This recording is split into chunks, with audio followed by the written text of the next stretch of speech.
Hello and welcome to your in-depth weekly horoscope for week commencing the 10th of October for the Sun or the Ascendant. I'm going to give you some broad strands to look out for, but please stay with me. I will then dive deep to give you in much greater detail all the ins and outs of each of the 12 zodiac signs from Aries through to Pisces.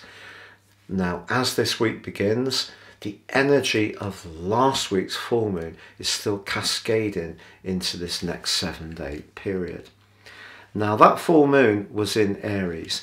Aries is the sign of initiation, and the moon in Aries can be a little bit volatile.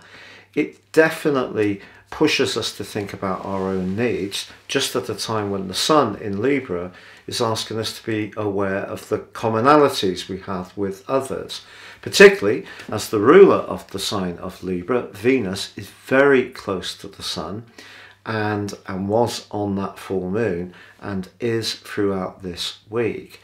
So there may be some situations where diplomacy can still have a part to play, even where we feel a bit frustrated. And because Mercury returns to the sign of Libra on Monday, it was last there on the 23rd of September before retreating in its retrograde back into the sign of Virgo. Well, Mercury in Libra is a great asset because it can help us to be a bit more detached. If people do see things differently, have a different worldview, express their ideas differently to us, we can take it a bit less personally. So there is some real opportunities in that regard this week. But Wednesday is a very powerful day because you will recall that for the whole of October, and if you've watched my November monthly videos, for the whole of November, Mars and Neptune are in a square within 3 degrees. And on Wednesday, this becomes exact. It's also exact on the 19th of November, but this can be a very draining influence. Mars in the sign of Gemini is very bright and vivacious, but can be quite opinionated. But Neptune in Pisces can distort. You can see us embrace our imagination in an awesome way, but because they're at a square, the thrust, the fire of Mars is kind of dampened down by that wet energy that's coming from Neptune in Pisces. So I think that Mercury being in the sign of Libra can be some pushback against the draining and rather demoralizing energy of Mars squaring Neptune. But also on Wednesday, Mercury is in an opposition with Jupiter.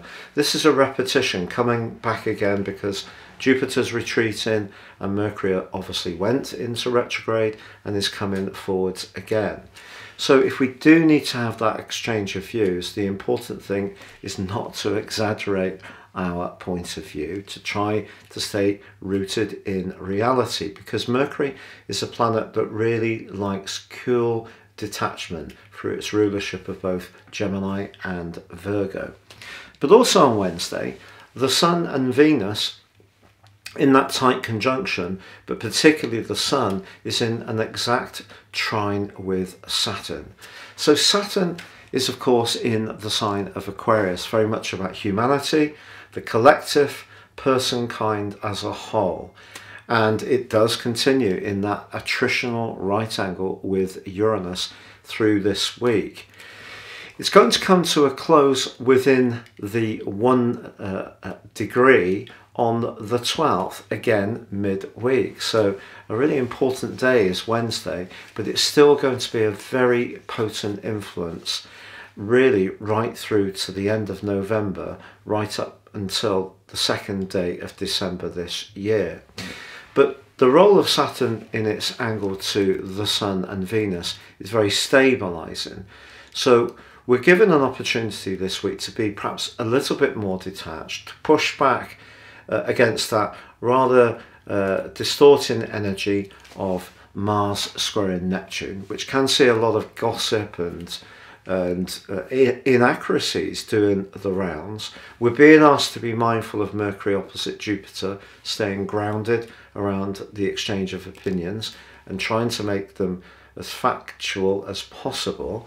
But when it comes to relationship matters, perhaps the full moon in Aries is going to help to push something into the open that does require some discourse and some discussion and perhaps even renegotiation.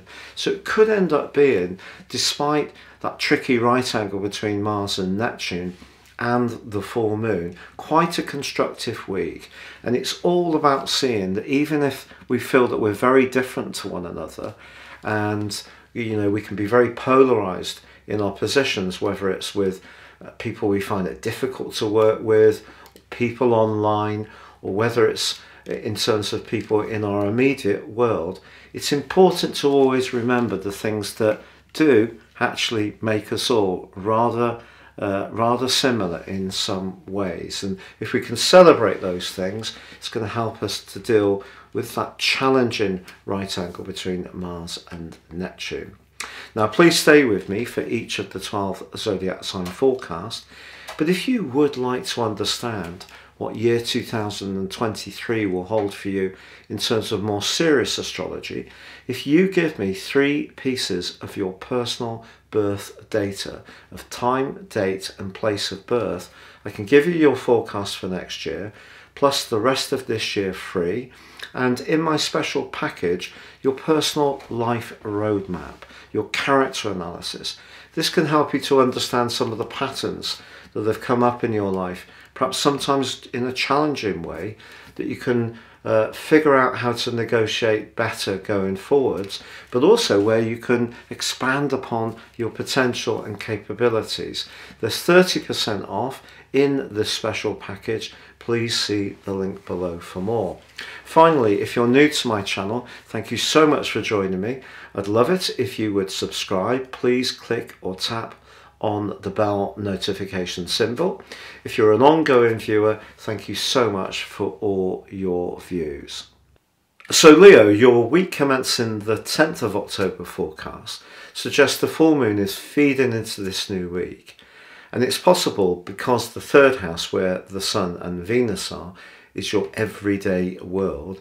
It's possible because the moon is in the 9th house, which is to do with expansion and breaking out, being more independent, that perhaps you're thinking very much about how you can bring a greater sense of spontaneity, stimulation, or even change to your situation. And with Mercury moving on Monday into the sign of Libra as well, this gives you even more desire, I feel, to share your ideas. There could be some text messages or instant messages that are buzzing backwards and forwards. If there is someone you're really connecting well with the Sun so closely tethered to Venus and both coming into a great trine with Saturn in your sector of relating, what can seem quite frivolous in some ways in terms of the conversation can actually be cementing an understanding of where you're both coming from, which can be incredibly encouraging. What's not to like, I'd say? Well, of course, Mars is in your sector of friendship and group interaction, but that is in a right angle with Neptune all through this month, and midweek it's exact. And that just suggests that if your values are in any way different to the people that you have been invested in the past, you can become more conscious of that change. Also, Mercury is in an opposition to Jupiter this week, and that can give you a desire to do something more spontaneously when it comes to travel, higher education, sharing information, signing up for a course. If there's something you can do that just gives a bit of spark and colour to your world, seize the opportunity this week. The only other area to tell you about is that crunching right angle between Saturn and Uranus, which they come back into a square within 1 minute on the 2nd of October, and that goes on through to this midweek, the 12th, on Wednesday, but it's still going to be quite powerful right through to the end of November. What's that about? Well, I think in your professional situation, if you're feeling stuck limited, you're not really recognised for your talents, that however much you're reaching into situations or applying yourself, it seems that the boss is distracted, or the culture of the business you're in just seems a bit of a dead end, then it can create a lot of a sense of feeling trapped, and that things aren't opening up or aren't as dynamic as you really need. So I think you need a lot of dynamism at this time, and if the things you're pursuing are creating even more, then that will create its own traction.